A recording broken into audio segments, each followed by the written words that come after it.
Hello, everybody. Welcome to our second lunch lab in our lunch lab series at People's Economy Lab. Today, we are going to be hearing from Faduma Fido, one of our lab leaders, about our collaborative governance program area, and also from Alice Park from Equitable Recovery and Reconciliation Alliance, who will be speaking to ERRA's assembly that they led last year. I'll pass to Faduma to tell you more about People's Economy Lab and our collaborative governance program. Thank you, Laura.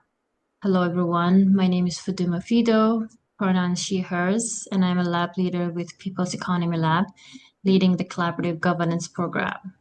People's Economy Lab, our mission is simple yet powerful, and it is to connect with leaders and collaboratively work together to reshape local economies towards justice, sustainability, and regeneration.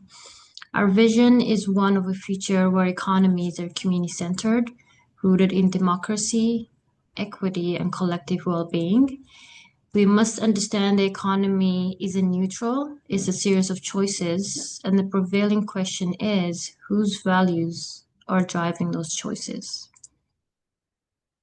Of course, none of this work happens in silo. Here's our team, and our work spans from collaborative governance, community wealth building, all the way to movement building. We organize our work into three programs. The first is collaborative governance and well-being, which is to shift how decisions are made and who makes them. Community wealth building is meant to ensure resources actually flow to communities. And movement building, which is to grow a collective power to create structural change through our economy. Together, these reinforce each other and help communities move forward from a vision to practice. Zooming into collaborative governance, our program mission is to advance democratic governance by building community-led structures. Most of us are taught to think that the economy is something abstract, a machine, a market, a mysterious system that only experts can touch. Economies have never been neutral, and the truth is that the economy is a set of choices, a reflection of values, and a series of questions of who gets what and why. It's also a reflection of whose values are institutionalized, whose priorities get codified into budgets, policies, and land use decisions. And those choices are made by everyday people. They have always been. And if we start there, we can start to reclaim some of that. If we want different outcomes, we need different values in the driver's seat. That's the shift from an extractive system to regenerative ones.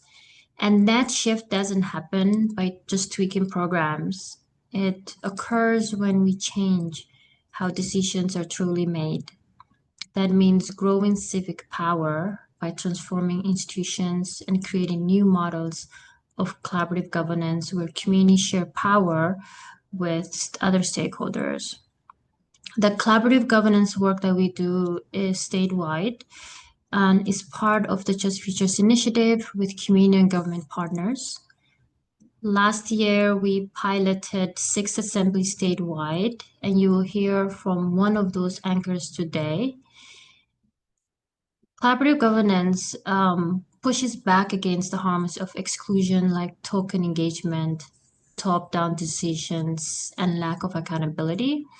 Instead, it helps to build the civic infrastructure for a just transition, which is to embed shared power and centering belonging in decision-making. It's not just about better policies, it's about changing who makes those policies and how it's done.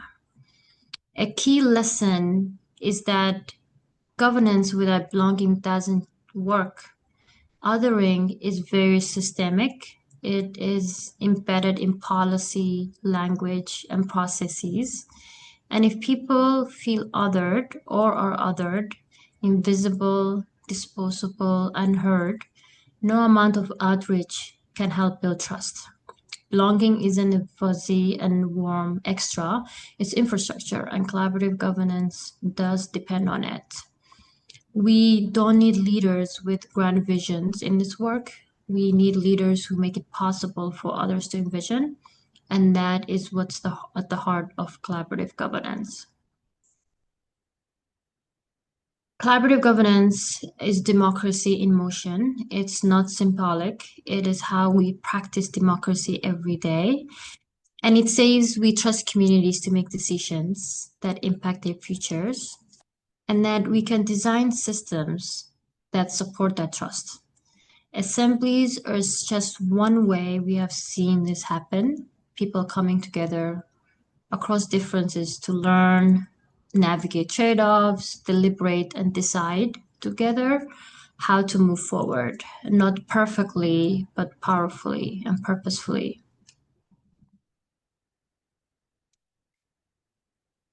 We obviously are not born knowing how to govern together. We have to practice. And as a civic society, assemblies help build the civic muscle we need to listen, disagree, and co-create and share power. They're not simply about getting everyone to agree, which is often a very hard thing to do. They're about making sure decisions that honor the complexity of what we face. It's also about building the capacity to design together, govern together, and sustain change long term together. Thus, we have to invest in the people, in our communities, in our neighborhoods, in our cities, and practices that make shared governance real. And that also means seeing community not as a stakeholder to consult, but as a partner to govern with. When we first launched assemblies last year, people showed up with more than just ideas. They showed up with strategy, they showed up with vision, and they showed up with care. And it was a powerful reminder that communities are often under-resourced, under-asked, and over-extracted. Collaborative governance means resourcing leadership at the root, not extracting input. And that's a difference between engagement and democracy. And when those stories come together, when they're told, they build a very powerful narrative, the kind that can shift policy and transform systems. And that's how we move from stories to systems change in this work. And with that, I'm thrilled to hand it over to Alice Park, who will share about the assembly that people collaborated on with the Equitable Recovery and Reconciliation Alliance and take us deeper into what this looks like in practice. Alice, over to you. Thank you. I'm so happy to be here with all of you, and I feel very honored to be able to speak at the Lunch Lab. Pell is one of my favorite organizations, and just especially now when the world just feels so twisted, it's really helped me to still focus on the world that we want to have and the ways that we can do that even within our small sphere of influence. So very appreciative. So again, my name is Alice Park. I use she, her pronouns, and I work for ERRA, which stands for the Equitable Recovery and Reconciliation Alliance. We were founded by Colleen Echohawk, who some of you may know, a community leader. In 2020, Colleen was already thinking ahead, to like post-pandemic recovery and making sure that BIPOC were centered, as BIPOC communities were hit first and worst during the pandemic. And also with the racial uprisings, thinking like, could this be a time when the country is ready for reconciliation? It feels like a century ago when all of that happened, given the environment we're in now. And that was the vision. And if you've ever heard Colleen speak, she will often talk about coming to our table. And Faduma touched on this, communities are asked, over-asked, and over-extracted to come to different listening sessions, and different entities, city, state, county are not talking to each other. And then within those entities, none of the departments are talking to each other. So we're asked over and over again to come to these spaces to be able to attend these listening sessions. And Colleen is like, just come to our table. We experience all the issues, and for that very reason is why we know best what the solutions are. So that was her vision, is to create a BIPOC policy table and a think tank, where we don't have to continue to go all to these other different places, and rehash and reiterate what we've been saying over and over again, and yet somehow is still not acted on. But just come to our table, so we can, all of you come to our table, so we can explain to you what are the programs that actually would genuinely meet community needs. And I will next turn it over to Stephanie Morales, who I'm so happy to have as my co-speaker today. Stephanie and I both participated in the Emancipation Economics cohort that Pell hosted, which I highly recommend, by the way. And she participated in both the community assemblies and ERRA's Community Enhancement Fund, which you'll hear more about later today. So I'll turn it over to Stephanie to introduce herself and her business. Hello, thank you, Alice, and thank you to everybody on the, can you all hear me okay? I just want to make sure. And everybody at People's Economy Lab, also one of my favorite organizations, mostly because, to be in a room with so many people that are like-minded and thinking towards liberation and thinking towards alternative economies and all of that, it was really a joy to find and then find more groups and more are like-minded and in something that I kind of thought was just like like a dream that I thought could happen or could be, and maybe I'm just in my corner thinking crazy ideas about, and creating whole new systems, and to find out here are groups of people actually doing this work, highly skilled, highly knowledgeable. So I'm always like, anytime I get invited to something, like, yes, I will be there. Like, how can I participate? How can I be involved? So thank you all. My name is Stephanie Morales. I am a visual artist. I am born and raised in Seattle. I am also the founder of Made Space Seattle. We are a brick and mortar space on 20th and Union in the heart of the Central District. Most of you and many of you might know that is a historically Black neighborhood that was created through redlining. And so our space itself is an arts and culture hub. It's a business incubator, and we focus on Black creatives and entrepreneurs in the Central District and beyond. Part of this is using creativity to create community and create connection. That's one aspect of it. Creating a platform for Black creatives and entrepreneurs is another one aspect of it. And then in this sort of like crisscross of all that happening, another big part of it is, holding space in that area as part of land justice and economic justice. So it's kind of a layered thing. We've got people that come in just to like make a candle, but then we've got businesses that use the space for pop-ups. We've got community organizations that use it as a space to share. When there has been tragedies in community, it's been a place that people can come together and come up with solutions and create safety, committees and all of that kind of stuff.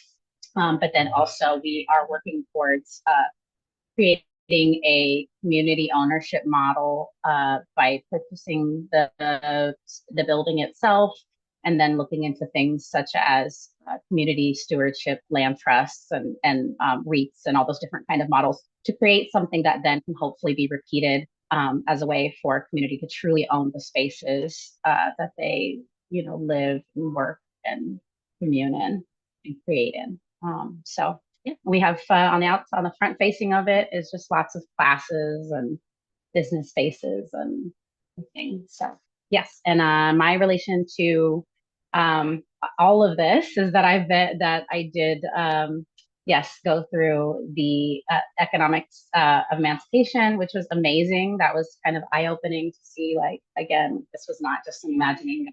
This is a real thing that people that know what they're doing are working on. And then also the community assemblies addressing that governance side of things. So thank you so much, Alice, for inviting me today. Yeah, thank you, Stephanie. So appreciate you being here today. The first thing I wanted to talk about were the community assemblies. So when Pal came to us with this opportunity to participate as an anchor institution, we just jumped on the idea because we saw this as a very powerful tool for reaching ERRA's vision of creating a BIPOC policy table.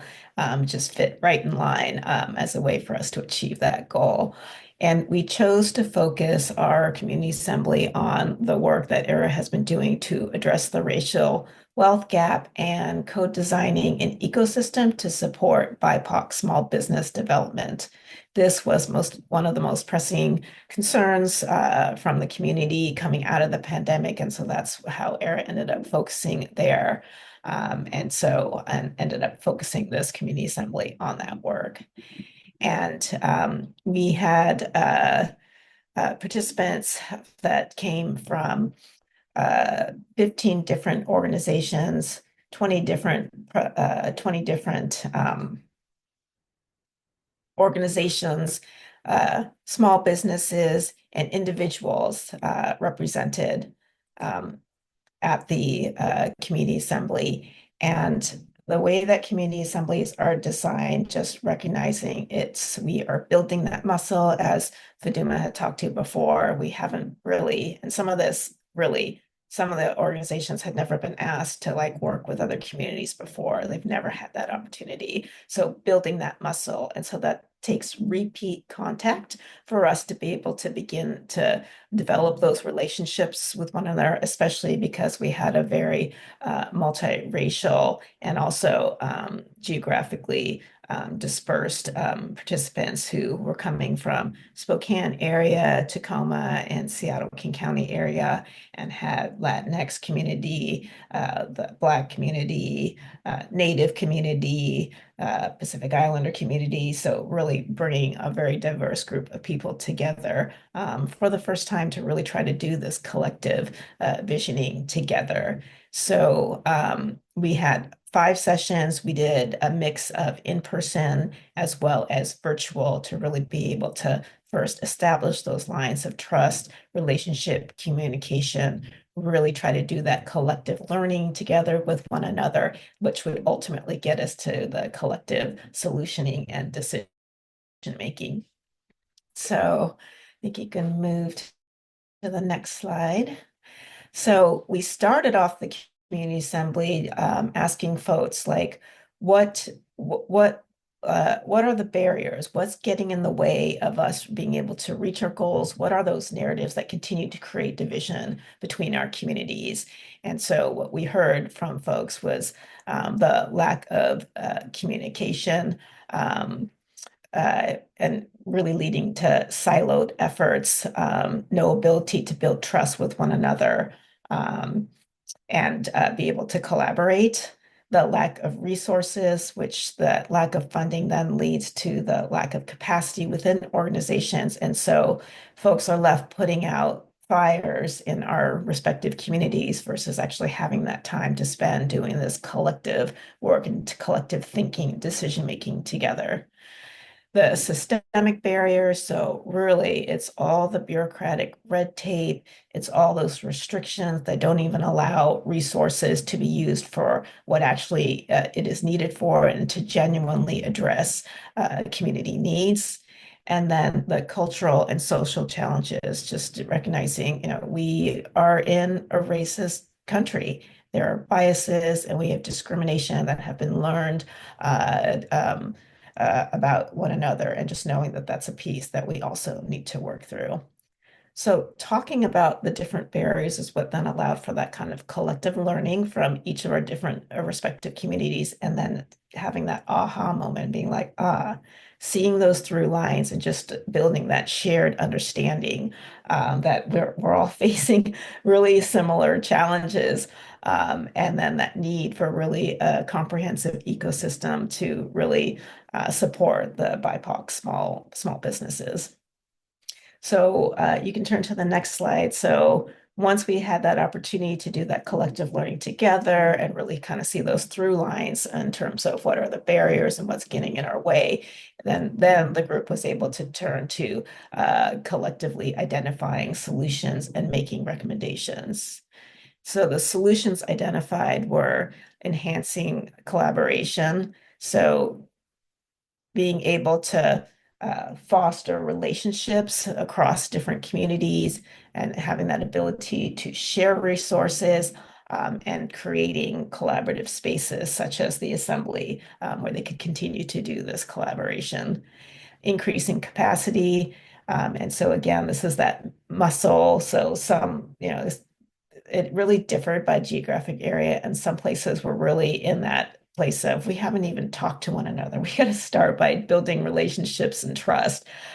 So increasing that capacity wherever you're at, whether it's you're still in the education training phase, or if you're ready, such as other like in the Tacoma geographic area where they were had already done some organizing together and kind of really ready to move on creating a collective plan together.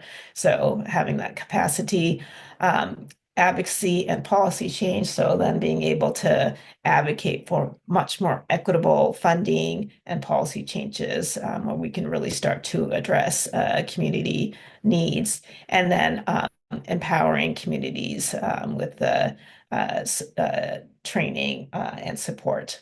So those were the solutions. And so their recommendations were one, infrastructure support. So resources are needed to do this collaborative work together. So again, each of these organizations are so busy, and particularly now, just putting out fire after fire in their communities. And it takes resources to be able to dedicate this time, which we know is important and will ultimately get us to all of our goals. But we need that capacity to be able to do this collective work together. And they recognize that part of that is having a backbone organization that would be responsible for the administrative tasks that go along with implementing a community action plan. So that would be like the project management and being able to do the background research and the policy support. So all that work that needs the behind the scenes work that needs to be done to support a collaborative. The second, which is the heart of it, is that grassroots organizing and the community mobilization. So this is where the magic happens, and allowing the community to really come together, develop a community action plan, and then be able to implement it. And then the final one is that capacity and relationship trust building activities. And so trust cannot be built without having that regular contact with one another and really understanding and seeing the humanity in one another and each of our communities. So regular meetings are needed.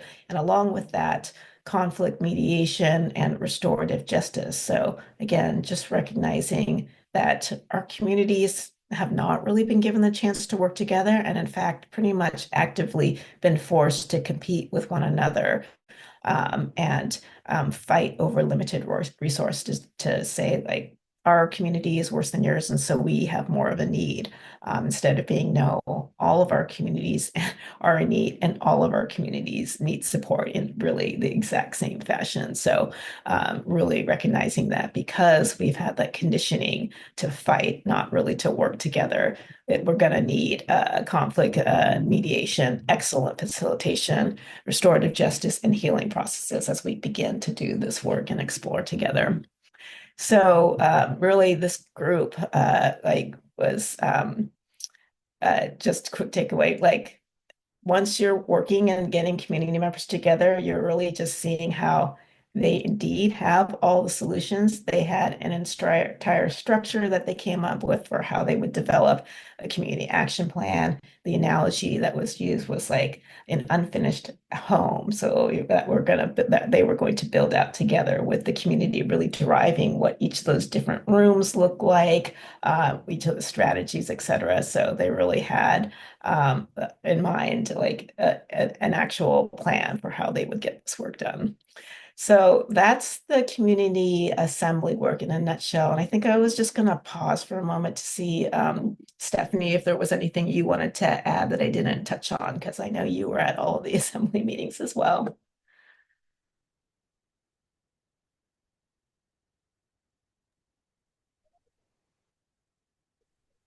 No, I just will say powerful to watch, to watch this process from these smaller sort of groups, like, our first meetings, like being in Tacoma and meeting, and then being able to come together in a larger assembly, and being able to navigate, the conflict resolution, and being able to, I don't think I've ever been in a space where we had so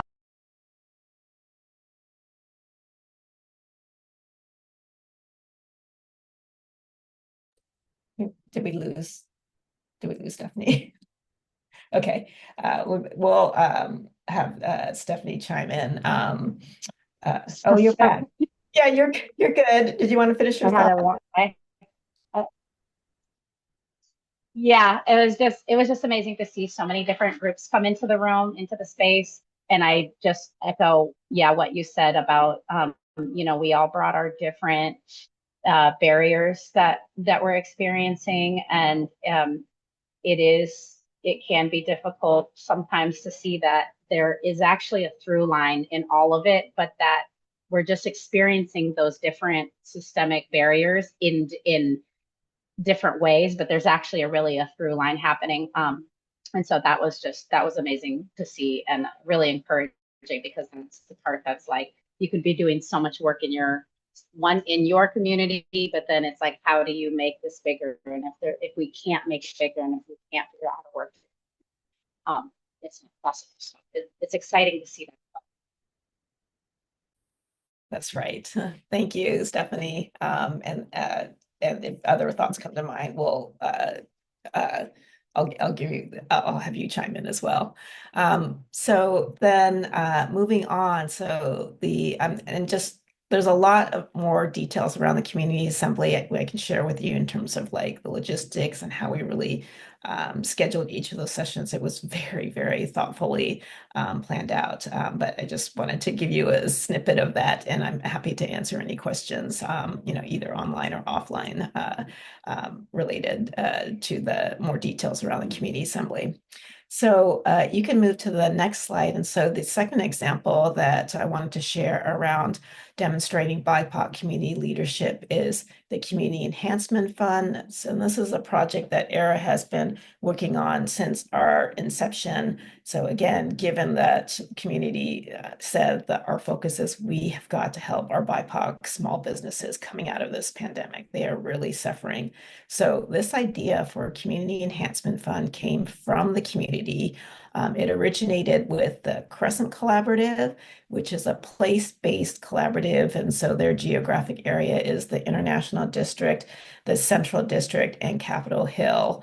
Originally came up with this idea, and then it was expanded and like enhanced through ERRA's small business work group, which was comprised of like the few BIPOC CBOs that are out there supporting small businesses, as well as our small business roundtable, which was hosted by the Urban League. And so that was bringing together monthly BIPOC small businesses who really talked about different challenges they were experiencing, the support that they needed, the changes that needed to happen for them to really be able to get support for their businesses.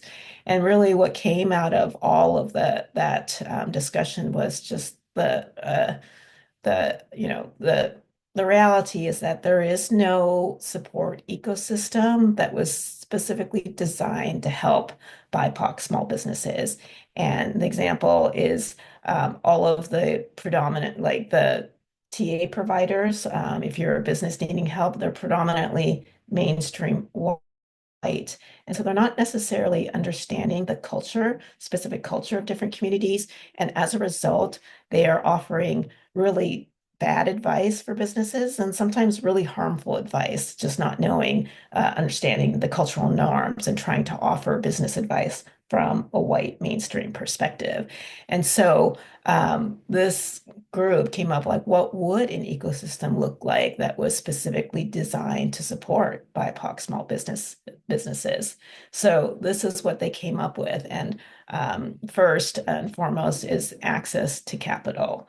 And when they say capital, they are saying large, meaningfully sized grants, meaning like 30,000 or more, that would actually help lift a business and bring them to the next level. So the small grants that were available, 5,000, 7,500, isn't really enough to move them to the next level, move the needle really at all. And also just recognizing that BIPOC communities in particular have barriers to access. So Fatima mentioned the redlining, but they don't necessarily have that wealth established that will allow them to, for example, make a down payment for a place or to even get a loan, since they don't have that established. So being able to actually access capital. As another piece of it is boosting the BIPOC TA provider infrastructure. So let's start to have more BIPOC TA providers so that way a business can actually get help from someone who is from their community and understands and can provide culturally appropriate technical assistance. That doesn't exist right now, except for in a small handful of places. We need to boost that infrastructure. The third piece is community-driven and control. And this is really important because businesses and what they do have access to, there's so much bureaucracy, as we mentioned before, and so they're not able to actually even use any of the smaller pieces of funding or resources they get in the way that they actually need it. So it should really come with little to no red tape. And so really allowing the business and the community to drive, like, this is what is actually needed. This is what I need to use the funds for, and to really and to have that flexibility to use it for whatever the needs are. And then the final piece was really this sustainability. So what they came up with was a fund that was revolving in nature. So building this community enhancement fund that's specifically having BIPOC businesses in mind, knowing they may not have like credit established and willing to take that risk. Like, there's a lot of other large businesses we take risks on all the time. We're unwilling to do that for smaller BIPOC businesses. This would be designed specifically willing to take that risk. So funds from the enhancement fund would go to a business as a grant and willing to take that risk. So if the business wasn't able to make it through, then it would be a grant and forgivable, and they would not need to pay it back. And for the businesses that thrive and are able to pay that money back into the fund, now that's available to go to another fund. So they had this idea in mind that we will make this sustainable and revolve, so we can continue to be able to support and take that risk, but also know that funds could also come back for the businesses that thrive and are able to. And I think you can turn to the next slide. So these are just some of the pictures from some of the businesses that we were able to support. So we were able to fund 13 businesses, and we were able to get dollars from Federal Small Business Association, and Patty Murray helped to put that through, as well as State Commerce, to really pilot what this enhancement fund could look like, and allowing larger size grants to be able to go to different businesses to support them. And so different ways that folks were able to use the money was for like renovating their interior or exterior, being able to put on a new roof, parking lot repaving, being able to hire staff.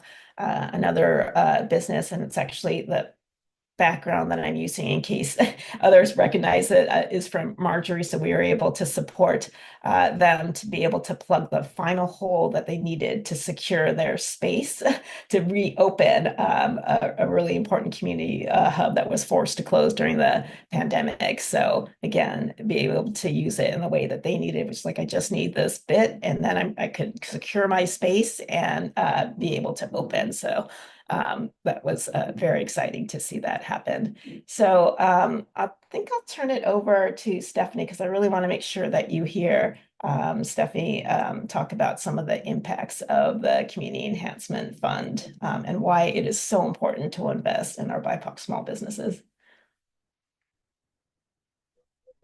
Thank you, Alice.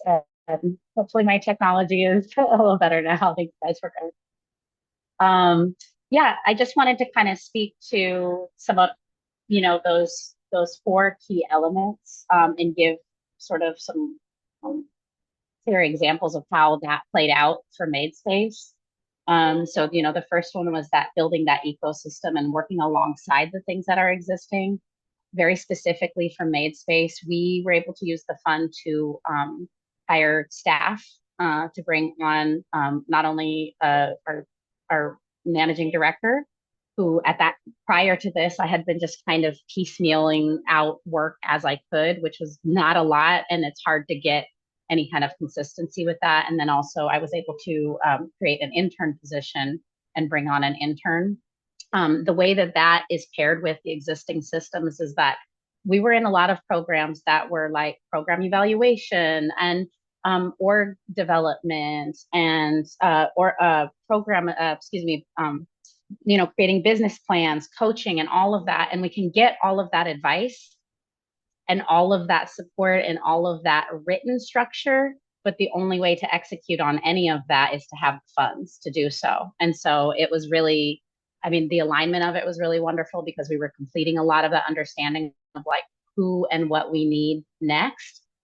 But the question was how, and then that's where the Community Enhancement Fund was able to come in and build, and hiring those two staff members just helped out with capacity so much, which has allowed the organization to continue doing the business side of things, but also to move forward in exploring the community ownership side of things, because we've got these two tandem things. So that's how it's working as a supplement.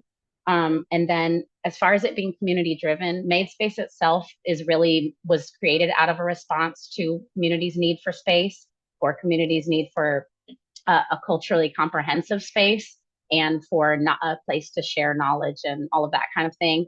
And the Community Enhancement Fund, like you mentioned, it wasn't something that came with a lot of red tape or came with a lot of having to explain why community needs what it needs.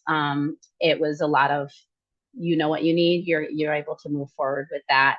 And so that was really helpful, because sometimes there's organizations or programs that are there to help, but really they're like, you spend so much of your time explaining intangibles or explaining something that's just like, this is our lived experience, before you can even get to the place of saying, this is the lived experience, this is what we need. There's a bunch of red tape. So that was really very different. I think that's the first time I've ever experienced that, not having to do a lot of explaining. And then as far as long-term sustainability for us, hiring strategically allowed us, and is currently allowing us to do a lot more focusing on fund development, which then of course builds more capacity. There's no way that I could be doing the work that MadeSpace is doing now by myself without the two staff that I have now because of this. It also is allowing us to build our infrastructure so that we can scale.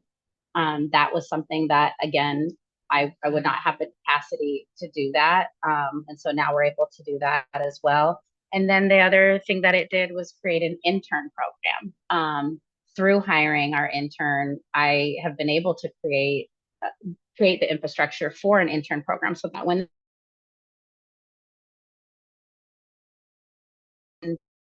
allows for the flow of people to come in from community, and especially young people that are wanting to build their skills and get into new fields and learn new skill sets.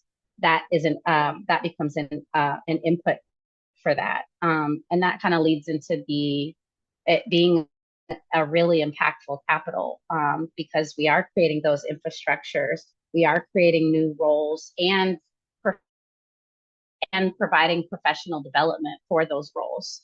And so those are all through that. It's like all through, that all tides, they rise, all boats, I don't know the whole quote, but that's kind of like what we experienced. That is also for me freed up my ability to be in the spaces where I need to be to learn from other organizations that are doing similar work in the realm of community ownership that we're moving towards. So since that, because I've got somebody that's handling the event space, because I've got somebody that's helping with fund development, helping with org development and infrastructure, I'm now able to go to the bigger mission side of things and meet with people from Atlanta and from Philadelphia and from Portland who are doing similar work, so that I can then bring it back and figure out how do we implement it and how do we make sure that our day-to-day programming is sort of like is hitting all levels, like that this is connecting with our bigger mission and with our daily activities. How are they all connecting,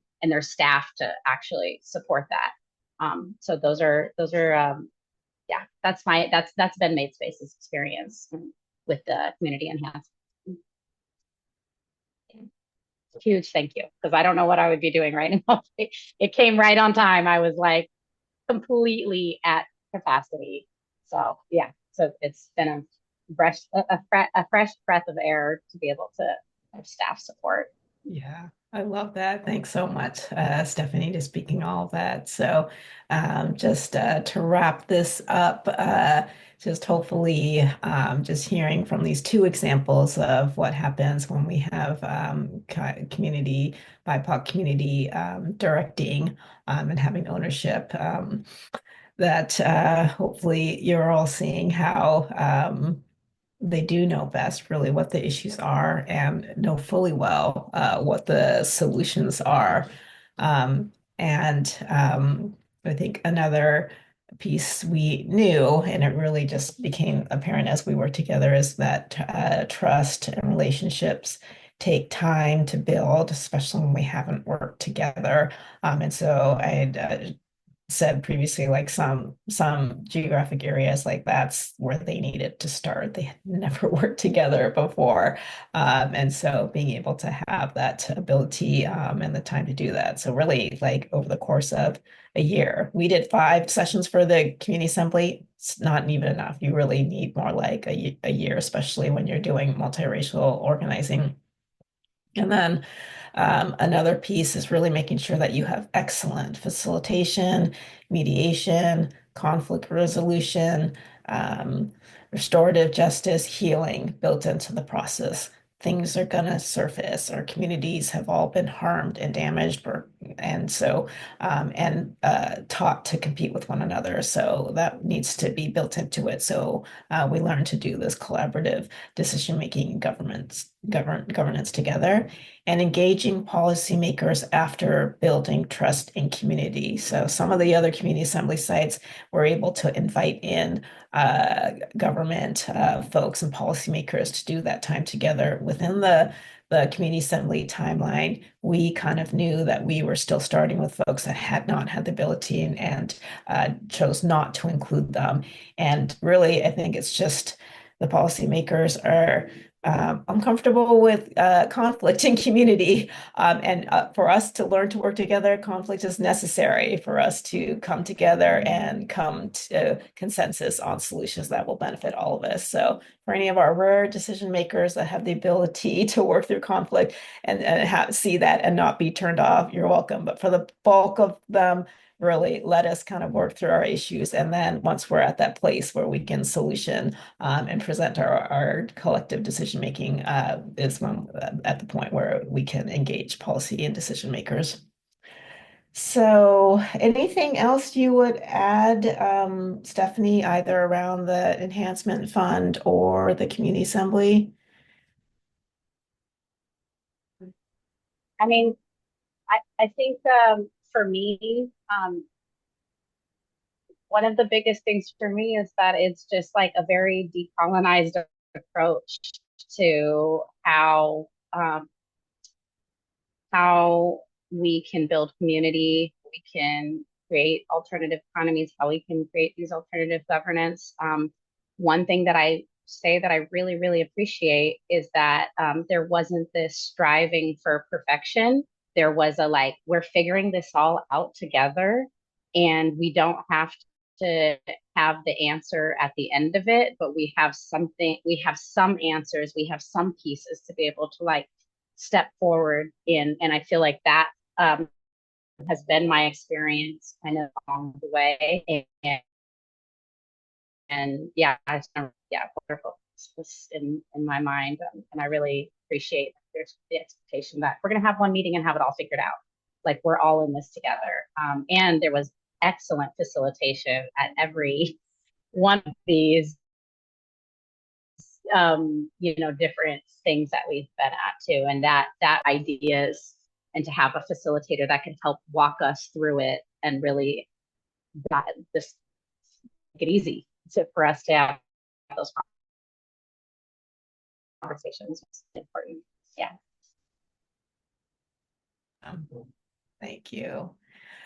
So kind of checking in, Pell team. I know we wanted to open it up for questions, and I don't know how we're doing on time. So what do you think? Yeah, we're doing good. First of all, round of applause for Alice and Stephanie. Thanks so much. That was great. We have some time for audience questions. So we'd love to open it up, maybe stop sharing slides for a little bit so we can see each other. There's already a question in the chat, so maybe we'll just dive in and we'll do this for about 10 to 15 minutes before we do breakout rooms. So I'll just, Whitney put a question in the chat. Can you say more about what it took and looked like to build in excellent facilitation, mediation, and conflict resolution? Did that look like hiring external facilitation, building internal capacities and roles, responsibilities, etc.? And how was that resourced? And how did you all address conflict and disagreement when it came up? Great question. So we were fortunate enough to have someone on our staff who is excellent at facilitating. So we did not have to hire someone externally. But if you didn't have that, I would definitely recommend you hire someone that has that capacity. And so, like, I'll give an example of what it looks like. So we had a very extended introduction period, like it probably took, I'm trying to like more like hours that were spent to do introductions for everyone. So people actually had the ability to share kind of a personal piece about themselves and share kind of about their life journey. So we really understood one another and could see the humanity in one another and kind of also see through sharing of our stories, like those personal struggles that were, again, really common across all of our different communities. That's something that I feel like in most other places, the intro is the thing you do super fast and you skip over. That was intentionally planned out to be a lengthy time where we could really end up, even after that first meeting, of feeling like we knew a piece about each other. And for addressing conflict and disagreement, which did come up, not surprisingly, I think the biggest thing is to actually address it and not just try to be like, this is uncomfortable, let's avoid this. Like, actually dig into it and start to work through that conflict. So I think that's a really important piece to not just try to keep everything happy, because this is hard work we're doing together, and that learning comes from us being able to work through discomfort and work through conflict. Stephanie, anything you want to add to that?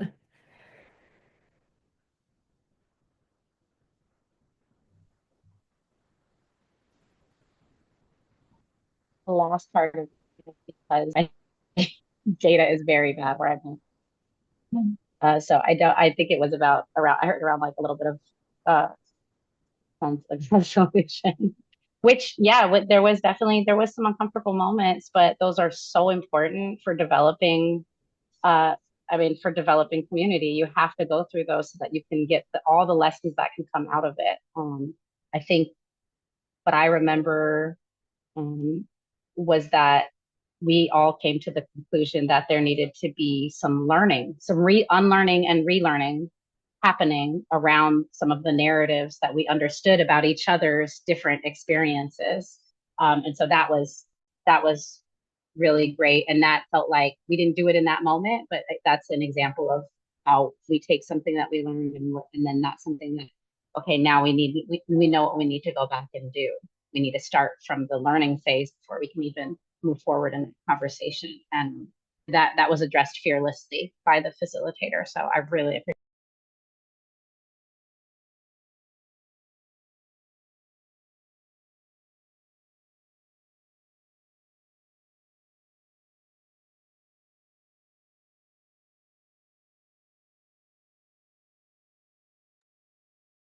Any other questions we can address now?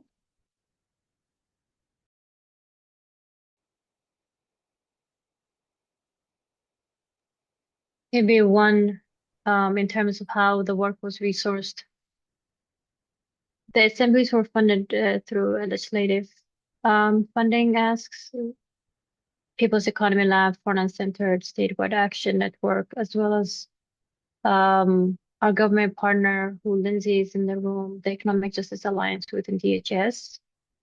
We got funding through DHS, through the state, to be able to do 6 assemblies, and ERRA conducted one of those assemblies. It was in person, it was hybrid. It was both bringing the East and the West voices of the state together, Spokane and Tacoma group, within 5 sessions.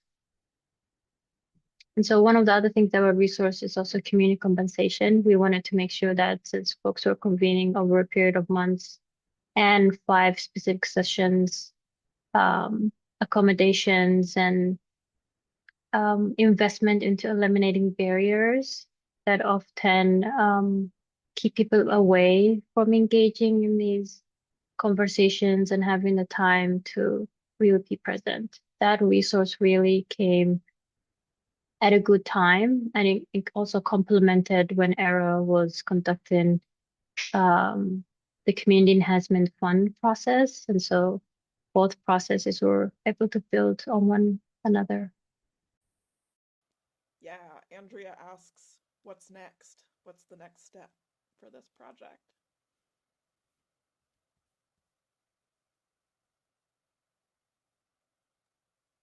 Alice, do you want to share?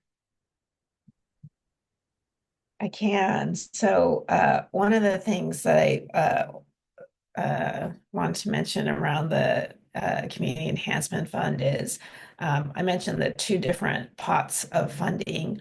And so the federal SBA dollars were really pretty pretty flexible, although not entirely. The state commerce funds actually still had red tape on it. So the vision for this community enhancement fund for is it to be like as little as possible to no red tape at all. And so an example I'll share with the commerce funds is that businesses were not allowed to use it for equipment, which was just puzzling because it's a common need for the businesses. So we weren't able to really get it those as flexible as what is envisioned.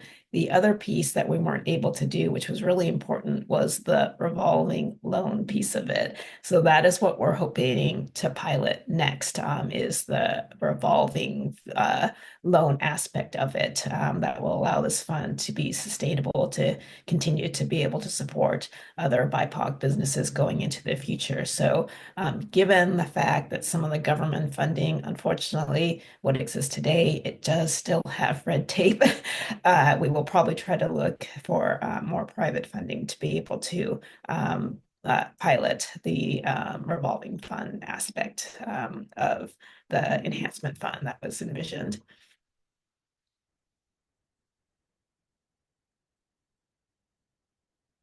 And Pell, I don't know if you folks want to talk about some of the next steps with the community assembly work. Maybe just briefly, now that the assemblies are done and we've spent this year sort of learning and synthesizing the data to really build a strong case to pursue the recommendations that came out of the assemblies, and a lot of those recommendations would strengthen the case for what Alice referred to as the CEF and funding like that on how community can better direct these investments and not have to go through a lot of red tape to access them as well. And so the intention is to distill all that information into a report that ERRA would put forth, but also to use that as a way to codify assemblies as a deeper form of democratic engagement beyond the ballot box so that community can gather together and co-create tangible solutions that can inform programs, policy, and investments. We see them happening across the country at some point, and some of them are already happening. And so with ERRA and PAL, I think one of the things we have to also decide is how do we operationalize towards these recommendations? And so that's an ongoing conversation of strategy. And if anyone has any thoughts around how to sort of,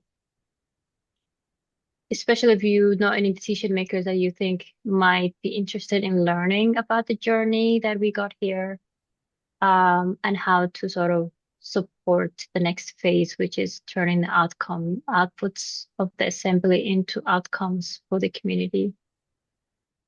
Laura, I think that's about it, unless we have any other questions. Can you all hear me now? Yeah. Better. Better. Okay, I switched to my phone. Okay, yeah, I think we have time for one more question, but if not, we're going to go ahead and switch to breakout room discussions.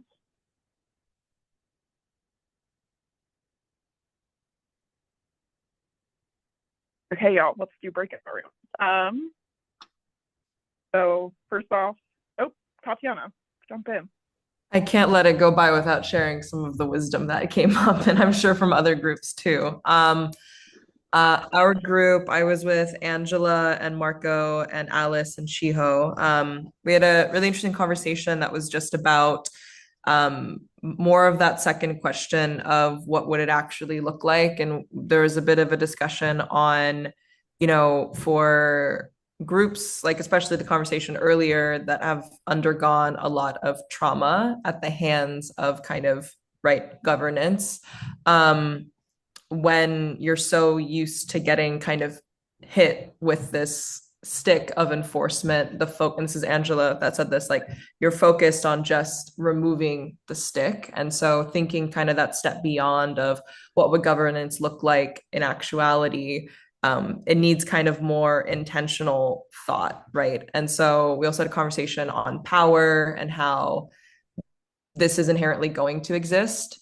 And okay, it was Angel's example that was brought into our group. So thank you to both. And so trying to think about, how do we actually harness power? How do we harness our community priorities? And how do we try to create infrastructures that actually support this as we're kind of building this movement for interrupting these historical power dynamics? So Marco is in our group as well and is working towards establishing public banking in Washington. So that was also a great perspective to have.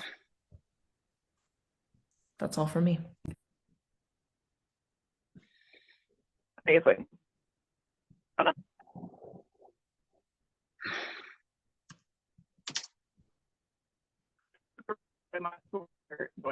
today, I'm going to go ahead and talk about what's coming up. Next slide. Laura, your sound is awful. That was awful. I didn't understand. Still having so much trouble today. Mary, do you want this slide? Or someone else from my group? I think it's fine when you have the phone. Okay. Is it? Okay. Sorry, y'all. I don't know why we're struggle busing with this today. Okay, so next coming up, we will be having a lunch lab in October. We don't have the date set up yet, so if you want to get notified about that, do make sure you're on our newsletter. I can put the link in the chat as well, but that will be in October, and we will be talking about community ownership of real estate.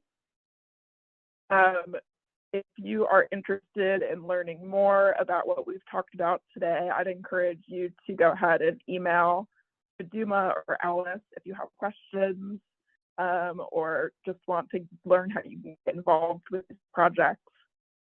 And then, as always, you can visit our website to learn more, contact us, or donate to continue supporting these lunch labs and the rest of our work, including the collaborative governance program. We also have an event survey, which would be really helpful if you all want to share what you'd like to see in future lunch labs. I will go ahead and put that in the chat as well. But just big thank you for you all being here today and for the presenters. And we hope to see you at our next lunch lab.